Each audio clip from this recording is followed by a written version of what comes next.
When I first came to Chuka, in March of 2018, I was very passionate about performing arts myself. Nobody was really doing anything hands-on, and I'd seen a lot of the talent from the children, especially in some of the services I'd gone to, saw children dancing, saw them singing. And when I'd asked about performing arts academies or any type of development activities for these children, no one could answer it. And so what I had seen is that all the children seemed to be the same. There wasn't much individuality in them, which showed me that there was a need for those children to be developed in those kind of skills and talents. Well, that's what it was a challenge at the beginning, because what I wanted to do was not come here and make them American. The goal is to find out what makes them them. That's the beauty of finding out what they want to do and what they love, and giving them opportunities and an avenue to be able to do that the way they want to do it.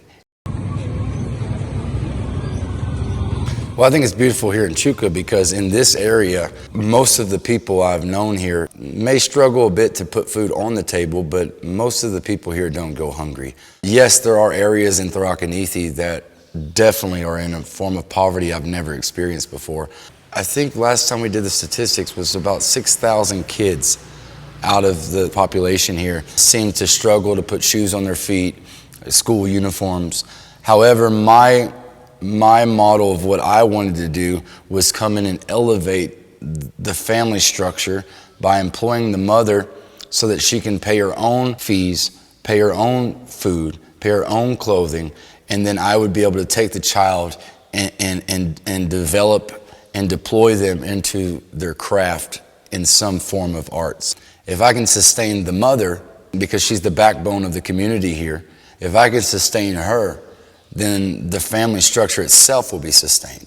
So that's the beauty of what I'm trying to do, is to first bring the entrepreneurial models so that now the structure of the home is solidified, so that the family doesn't have to financially struggle in that form of what we may call poor or poverty, where it's always lacking, never having enough, and having that mental struggle. Where am I going to get this? How am I going to get that? Where is this going to come from? But being able to have peace to now just go and be free and doing what you feel you want to do.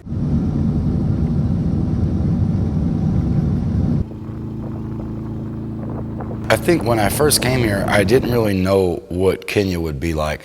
And I think, unfortunately, a lot in the Western world, we've painted a picture of Africa as everyone starving, living in trees, living with the lions and the giraffes, and living in the bush, these bush huts. There's a lot of content that the world needs to see here in Kenya, here in Africa, so that we can begin to paint a new picture of what it's like to be in Kenya. It just so happens that when I first came here in March and first stepped here in Chuka, first got here to this area and just was a part of the culture and traditions of this area, I fell in love. It was something that just tells you this is it. This is where you should be.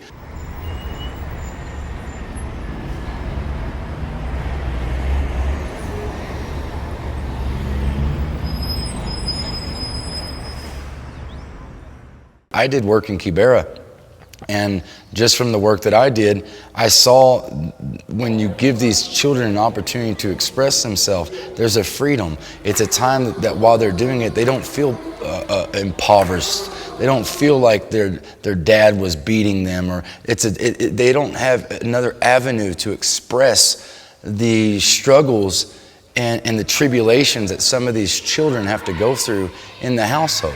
Growing up in that kind of environment, you feel like you're not good enough. You feel like you're not worthy enough to add any value to the world.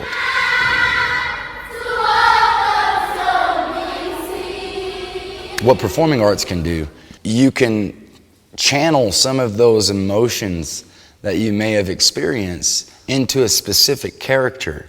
If we look at art, art is an expression of the soul. And so when you have these avenues of opportunity to express what is in that soul, then you have beautiful contributions to the world. amazing contributions to the world, whether it be through dance, acting, music, fashion, modeling, whatever those avenues may be, photography, directing, whatever it may be. These are avenues that people can feel set apart and not have to feel that their past will dictate their future. They won't have to feel like they are nobodies, that they are poor, that they don't have this, don't have that. They know what they have and they know who they are through the expression of a performing art. The children are responding great. One of the challenges I've seen would be proper work ethic. So when you're not overseeing them or you're not constantly holding them accountable, what will happen is you'll find out that they maybe practiced one day, but they didn't stick to it. I'm actually proud because now with the proper discipline, with the proper accountability, they're excelling. And so it's very vital that that work ethic is properly established so that that discipline in practicing when no one's around, that's a proper response now. Talent is not a question whether they have it or don't have it. Most of the children around here have talent. The focus is how do you develop that talent, and then how do you give them the opportunities once the talent has been developed. I try to focus on the qualities that are universal, which would be confidence for one. That's one of the biggest that I focus on with them is confidence. Being able to be a great public speaker, somebody that can stand in front of a group of people and not feel shy, not feel intimidated, not feel fearful. Teaching them to be secure in who they are, teaching them boldness, teaching them how to be different from everyone else. Well, the future is very promising. Once the entrepreneurial models are fully supported and everything's running properly as planned, then I'll have enough financial support coming into the foundation to be able to really have a studio here in Chuka, have this place here operating as a performing arts theater here in the community where people are coming on the weekends to see the children perform, then being able to have a proper team so that I can properly delegate these areas of performing arts to be able to be more tailored to each child or each individual that I'll be working with. The children can go on to become the best performers, actors, musicians. Doesn't matter what they do, they can go and be the best. But just because they're the best doesn't mean that they're going to influence from that platform in the best way. People can be the best at what they do because they have a great talent. But a lot of people end up struggling in the end because they don't have the proper personal development. And so when you can merge personal development with the experience of your craft through talent development, and you merge those two together, that's the people that will change the world one day.